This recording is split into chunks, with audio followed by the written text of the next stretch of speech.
Let us get into this now with none other than Joe Hildebrand. You can read, you can write to him, you can see him, you can listen to him, lots of different ways. The wonderful Hollie Hughes, of course, New South Wales Senator, joining us from Canberra because she's still sitting, even though the downstairs people aren't.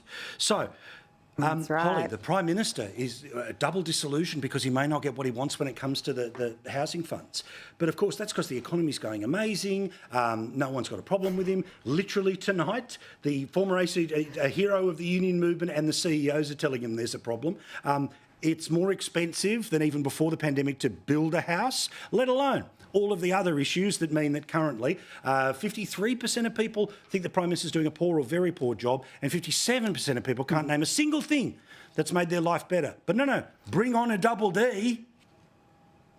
It's just ludicrous because if you actually sit down and do the math of what's required for a double dissolution, and that's the second defeat of a bill after 3 months and then 6 months before the next election's due, he would actually have to recall Parliament in order to put a bill he would know would fail in order to generate the trigger for a double dissolution. It is just insanity on steroids. It is an absolute rabble in the Senate this week. They've turned up for a Senate-only sitting week, put up their build to own or helping build, whatever it's called. It's just the most pathetic bill that no one in the chamber is supporting, like no one except Labor. And they are behaving like petulant children. It's now 2 days into a 4-day sitting week, and we haven't even got to a committee stage of this bill. It's just going nowhere and nowhere incredibly fast. And, this is a government unravelling day by day. Joe, again, the Prime Minister, or no doubt the people around him may go, oh, well, you were sort of talked into it by the press conference and all the rest of it here. But there seems to be, look, there is an obvious impasse here where the Greens want it to fail because they want to go on the renter question, particularly in southeast Queensland. The Libs want it to fail because they disagree with the sheer size, the cost of the policy, let alone anything else.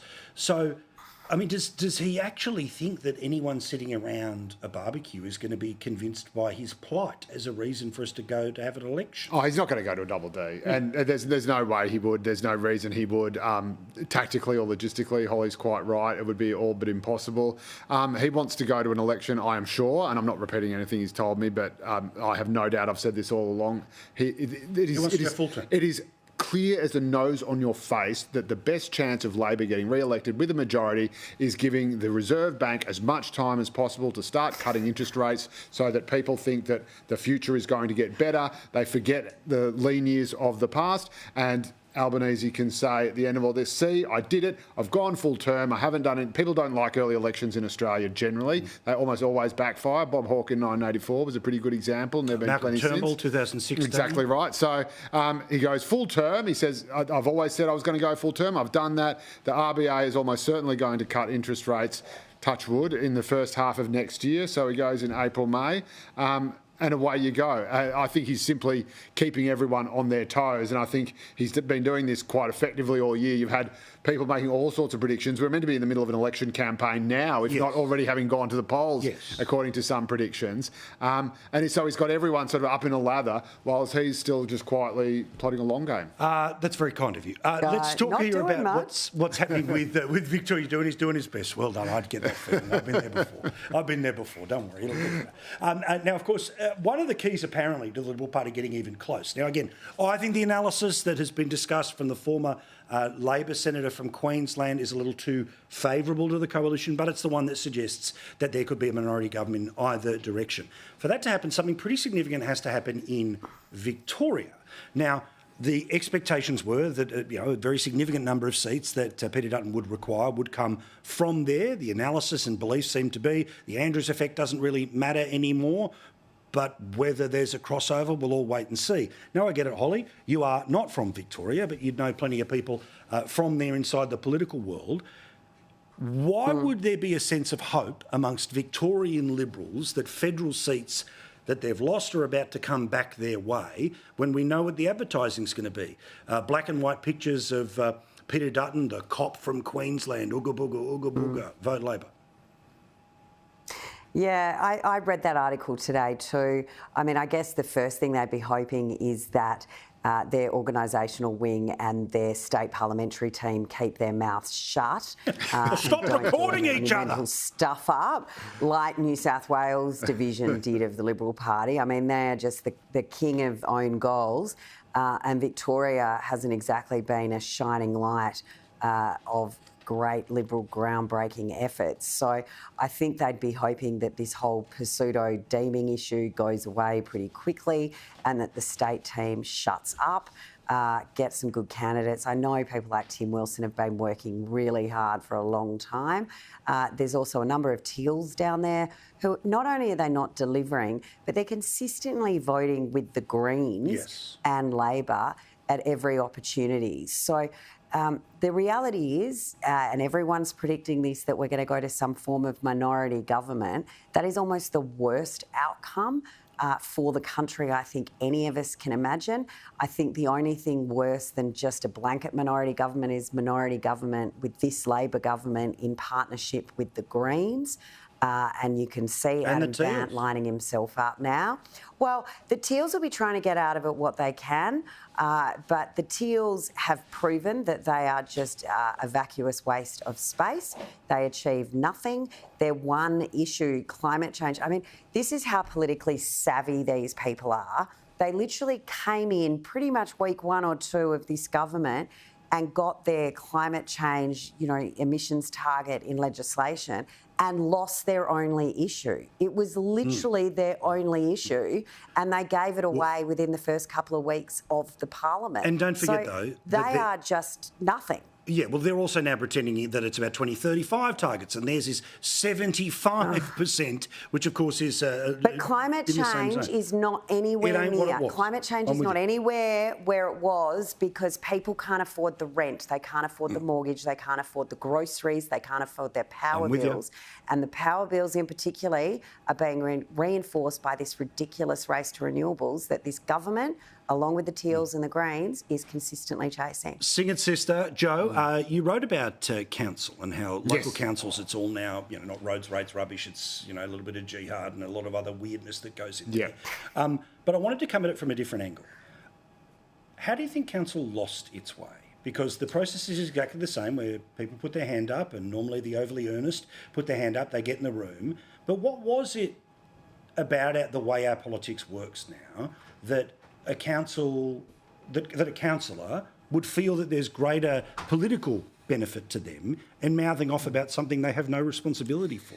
Yeah, it's an interesting one. There were sort of two tiers to that campaign. So you had a couple of councillors in the southwest of Sydney who are very vocal about it, in Canterbury Bankstown, and I was speaking to someone about that from the area just earlier today, and he noted that the people who took a really strident line on Palestine instead of worrying about roads, rates and rubbish all went backwards. Right. And they went backwards to the advantage, not of Labor, sadly, or the Greens, which is not sad at all, but to the centre-right. So they were basically giving votes away to the right. So people were voting against that and voting for people who were solely focused on roads. Shut up, get back to base. Roads, rates and rubbish. And again, to what's happening to the Teals potentially at the next federal election, we saw a massive swing against the Greens in places like Woollahra and Waverley, the eastern suburbs of Sydney, which have high Jewish populations, but also sort of high kind of, genteel populations who often have the luxury to be able to wax lyrical about things like climate change, but don't like all the class warfare talk, and certainly rankle at this idea that, this should be a referendum on a so-called genocide on the other side of the world. And so again, I think the Greens firstly, and then the Teals, who are very much Greens adjacent, will suffer as a result of that. And you can see the Teals running away from the Palestinian issue at a rate of knots. Well, but while they were so high and mighty about absolutely everything else, and yet this is the one at the start. That's right, absolutely they did. That's right. But the one sort of cause du jour. There's not a fashionable cause they haven't hitched their wagon to, but this one they're just trying to say, oh no, I think that'll play out. But also, to my point, I'll do RSLs tomorrow night so we can have a proper chat about it. But Hollie, to my point at the start of the show, though, which is, the Libertarian Party was able to jump into a vacuum that the Liberal Party created. But if you want to produce future state or federal members of Parliament, run them at council, build a community profile. So guess what? it helps them win elections. That's why council matters in the political sense of things. And I think anyone who doesn't want to play at that level, you're doing yourself a disservice. Because if you want to start at the Senate every single time, guess what? Everyone else is running and all the media's paying attention to almost anyone but you. Look, and I think where this one council election in particular was important, we're here in the Senate this week around a housing bill. We know in New South Wales, Chris Minns has been looking at a whole raft of different type of supply issues around housing in sort of that inner city and inner Sydney metropolitan area and how they get more housing into different suburbs, particularly near public transport lines. And this is where councils have a really big role to play. Correct. And instead of having people that will be able to have sensible discussions, maybe have a look at different suggestions and what the planning is going to look like, you're going to have some of these complete and utter loons in there who have no clue whatsoever. And it's interesting that in a lot of council areas where Liberals did run, they did really well. They did really well. Which only compounds the failure of idiots at HQ. Yeah, I got to jump. Thank you, guys. Do appreciate it. Senator, future Senator, thank you very much. We'll see you all very soon.